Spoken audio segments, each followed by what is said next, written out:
যদিও আপনিও প্রস্রাবে চাপ দেওয়ার পরে কোনো কারণে প্রস্রাবকে লম্বা সময় ধরে আটকে রাখেন, তাহলে আজকের ভিডিও আপনার জন্য খুবই গুরুত্বপূর্ণ হতে পারে। যখনই আমরা পানি খাই, তখন প্রথমেই শরীর পানি থেকে নিউট্রিশন চুষে নেয়।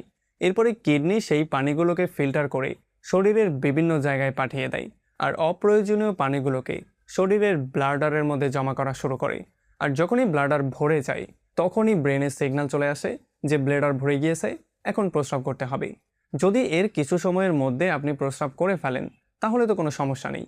কিন্তু যদি এটাকে আপনি আটকে রাখেন, তাহলেই আসল সমস্যাটা হয়। আর যদি এমনটা আপনি প্রায় সময়ই করে থাকেন, তাহলে ব্লেডারের নিচে যে মাংসপেশি আছে, সেই পেশিতে অনেক বেশি প্রেসার অনুভব হয়। এই পেশিটাই হচ্ছে প্রস্রাবকে আটকে রাখার মূল মেকানিজম। যদি এমনটা বারবার করেন, তাহলে এই পেশি অনেকটা লুজ হয়ে যায়। একটা সময় যখনই ব্লেডারে প্রস্রাব ভরে যায়, তখন অটোমেটিকলি প্রস্রাব বাইরে বেরিয়ে চলে আসে। শুধুমাত্র এতটুকুই না, প্রস্রাব আটকে রাখার জন্য কিডনি ফেলিওর, শরীরের বিভিন্ন অঙ্গ প্রত্যঙ্গের সমস্যা, এমনকি ব্লাডারের ভেতরেও নানান সমস্যা হতে পারে। এই জন্য সুস্থ থাকার জন্য অবশ্যই যখনই প্রস্রাবে চাপ দেবে, তখনই বাথরুমের দিকে দৌড় দিতে হবে। যদিও আপনিও প্রস্রাবে চাপ দেওয়ার পরে কোনো কারণে প্রস্রাবকে লম্বা সময় ধরে আটকে রাখেন, তাহলে আজকের ভিডিও আপনার জন্য খুবই গুরুত্বপূর্ণ হতে পারে। যখনই আমরা পানি খাই, তখন প্রথমেই শরীর পানি থেকে নিউট্রিশন চুষে নেয়। এরপরে কিডনি সেই পানিগুলোকে ফিল্টার করে শরীরের বিভিন্ন জায়গায় পাঠিয়ে দেয়, আর অপ্রয়োজনীয় পানিগুলোকে শরীরের ব্লাডারের মধ্যে জমা করা শুরু করে।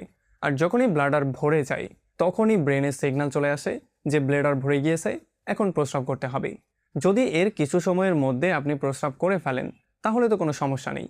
কিন্তু যদি এটাকে আপনি আটকে রাখেন, তাহলেই আসল সমস্যাটা হয়। আর যদি এমনটা আপনি প্রায় সময়ই করে থাকেন, তাহলে ব্লেডারের নিচে যে মাংসপেশি আছে, সেই পেশিতে অনেক বেশি প্রেসার অনুভব হয়। এই পেশিটাই হচ্ছে প্রস্রাবকে আটকে রাখার মূল মেকানিজম। যদি এমনটা বারবার করেন, তাহলে এই পেশি অনেকটা লুজ হয়ে যায়। একটা সময় যখনই ব্লেডারে প্রস্রাব ভরে যায়, তখন অটোমেটিকলি প্রস্রাব বাইরে বেরিয়ে চলে আসে। শুধুমাত্র এতটুকুই না, প্রস্রাব আটকে রাখার জন্য কিডনি ফেলিওর, শরীরের বিভিন্ন অঙ্গ প্রত্যঙ্গের সমস্যা, এমনকি ব্লাডারের ভেতরেও নানান সমস্যা হতে পারে। এই জন্য সুস্থ থাকার জন্য অবশ্যই যখনই প্রস্রাবে চাপ দেবে, তখনই বাথরুমের দিকে দৌড় দিতে হবে।